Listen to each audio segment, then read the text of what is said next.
welcome back mga kabutin. So tayo ngayon ay magbablog at ating pag-usapan ngayon ay talong, pag-aalaga ng talong. Ito mga kabutin, no? Bagong tanim na talong. So ito dito galing yan mga kabutin, no? Nakakuha siya. Yung iba hindi na tinanim kasi maliliit. So ito mga kabutin, no? May gamit sila na saging. Ayan. Ito mga kabutin, no? May tigdadalawang isa. Ayan. So yan ay mga kabutin, no? Ang ilalim niyan, ang ano yan ay basal ay halo-halo. Ayan, no? May risal, mayroong chicken manure. Ayan. So ang purpose nito mga kabutin, maliban sa dinidiligan, yan ang didiligan. Ang purpose yan ay para ito kasi ay maliban sa malamig ang saha ay shade. Yan. At after 1 week to 2 weeks yan, ito itatanggalin na kung depende sa kalagayan nitong tanim. Kung ito siya ay buhay na, ay pwede nang tanggalin. Pero pag hindi pa nakakaugat ng marami, hindi pa. And then pagkatapos nito, pag siya natanggalan na, aabonohan na rin. Abonohan na rin yun. Ng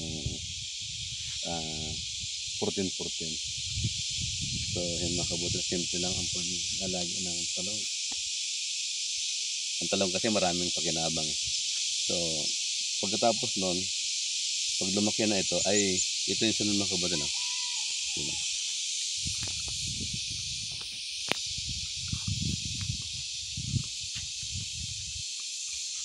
Ito yung magpo-pruning, no?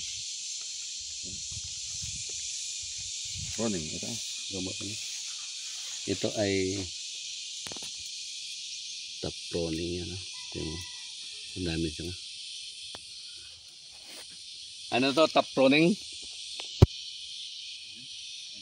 Ding pruning ano? Hingapon? Waya? Hingapon ini waya? Waya hingapon? Basta paano naging pataas lahat ang sanga? Kusa lang? Kala ko nag-top pruning. Pero ang isa dito mga kabutin, no? Kaya siguro dikit pataas yan ay ano, malimit yung tanim, no? Pila nakaadaw yun eh? Doon nakabulan?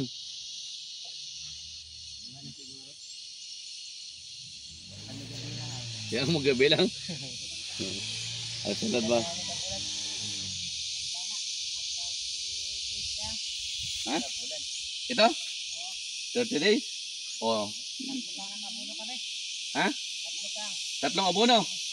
Bawa pilang adlaw po ka mag-abono? 1 week. Talagang very good.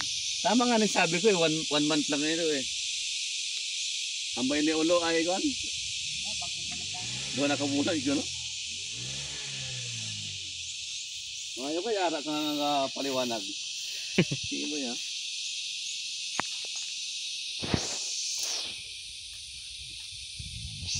Wala po. Tanggalin natin ating mahiwagang tikit.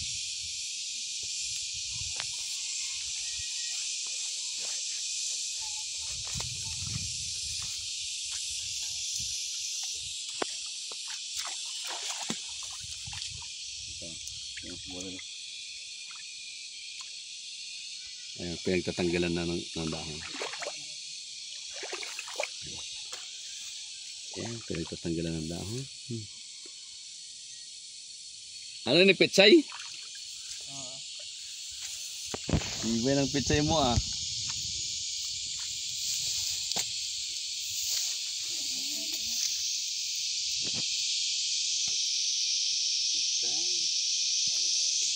Double purpose ah. Tapos yung kamata yung nakatayo. Tingnan ito ng pitsay. Ay base kina buyugan. Anong reason? Para magtuloy ang mga bunga. Para magtuloy ang bunga. Pag hindi bawasan ng dahon, magtatambok ang dahon.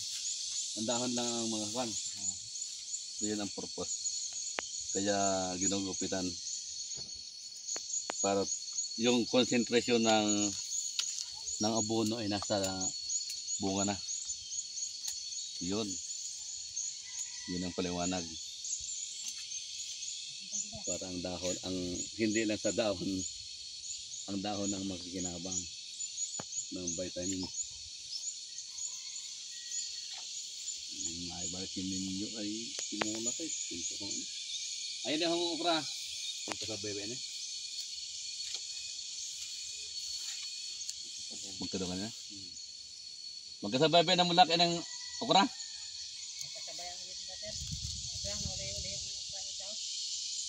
Ah, ganda na okra. Oh. Ano din mula? Ikaw ang... Bay na.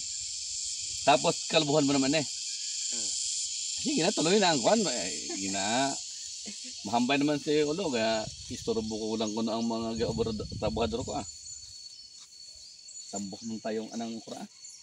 Ay basta itong kay Lolo ano kay medium man yun. Kuyang siguro sa pakawan na. Pero ganda ng okra.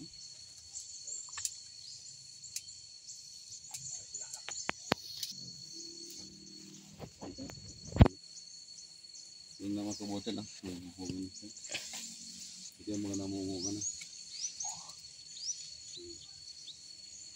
Merong maganda. Ano itong pan? Tama pa lang sinasabi. Yung isang variety, ito pala yung hindi isinong ano ng masyadong maraming tatamaan ng sakit.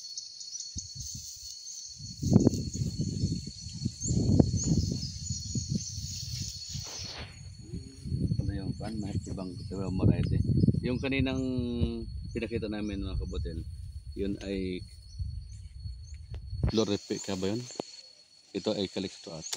So depende yan sa variety. Maganda yung bunga kaya lang ang daming hindi siguro sila nag-spray parate. Kasi maraming mga hulog na may sakit. Nag-rely lang sila dito mga kabote lang. Yung mga taktaktan. Ayun. Gawin na sila mga kabote.